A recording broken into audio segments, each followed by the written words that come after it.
যার কথা ভেবে শিহরণ। হ্যালো এভরিওয়ান, আমি বর্ষা। তো চলো আজকে ভিডিওটা স্টার্ট করা যাক। এই গরমের মধ্যে কিন্তু সবার মতো আমারও একদম নাজেহাল অবস্থা। কী যে করব, কোথায় যে যাব এই গরমে আমিও ভাবছি। কিন্তু এই রোদ্রের মধ্যে যখন বাইরে বেরোতে হয় তখন ভাবি যে কি করে বেরোবো। বাইরে এত গরম, এত রোদ, তার জন্য আমি কিন্তু দেখো মুখে আগের থেকেই বেঁধে নিচ্ছি। কারণ মুখে না বেঁধে করে কিন্তু রোদ্রে বেরোনো একদমই যায় না, এতটাই গরম, এতটাই তাপ লাগে শরীরের মধ্যে। তো এখন আমি মুখের মধ্যে বেঁধে করে কোথায় যাচ্ছি দাঁড়াও বলছি। আমার এখন আছে পড়ানো, সেজন্য আমি যাব পড়াতে। তাই সকাল সকাল ঘুম থেকে উঠে যাওয়ার পরই, খাওয়া দাওয়া করার পর আমি একদম রেডি হয়ে গিয়েছিলাম পড়াতে যাওয়ার জন্য। বেরিয়ে দেখি ও মা, এত রোদ, এখন আমি কি করে যাব। তার জন্য এই ওড়নাটা নিয়ে আমি পুরো মুখের মধ্যে ভালো করে বেঁধে নিয়েছিলাম। আচ্ছা তোমরা কেমন করে যাও বলো তো বাইরে রোদ্রে? এত গরমের মধ্যে গ্লাভস পরে মুখে না বেঁধে গেলে কি আর হয় বলো তো। এইবার আমি রাস্তায় বেরিয়ে পড়েছি।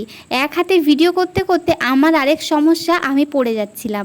সেটা হয়তো আমি ভিডিওতে একদমই দিতে পারলাম না। আর এই রাস্তায় বেরোলে এক হাতে ভিডিও করা, তারপর এক হাতে সাইকেলিং করা খুব প্রবলেম হয় জানো তো। তার মধ্যেও একটু আমি ভিডিও করেছিলাম, দেখেছো রাস্তার মধ্যে এখন আপাতত কোনো গাড়ি ঘোড়া নেই এই রাস্তাটাতে, তাই জন্য আমি ভিডিওটা করলাম। অন্যান্য রাস্তায় এতটাই ভিড় থাকে যে আমি ভিডিও একদমই করতে পারি না। তারপর চলো যাচ্ছি আমি আমার একদম স্টুডেন্টের বাড়িতে, তার বাড়িতে পড়িয়ে এসে আজকে আমারও অনেক কিছু কাজ আছে।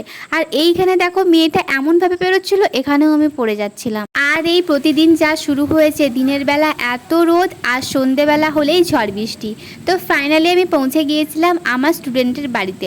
ওর আসলে দুদিন ধরে শরীরটা ভালো ছিল না, মানে একটু অসুস্থ ছিল আর কি, জ্বর এসেছিলো।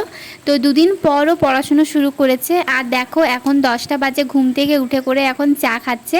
আর তার সাথে সাথে তার ম্যামকেও চা দিয়েছে, মানে আমাকেও চা দিয়েছে। এবার দুজনে মিলে করে আমরা চা খেলাম, তারপরে পড়ানো স্টার্ট করলাম। আর এখানে দেখো ওর চারিদিকে বই খাতা ছড়ানো আছে, কারণ দুদিন ওর শরীরটা একদমই ভালো ছিল না।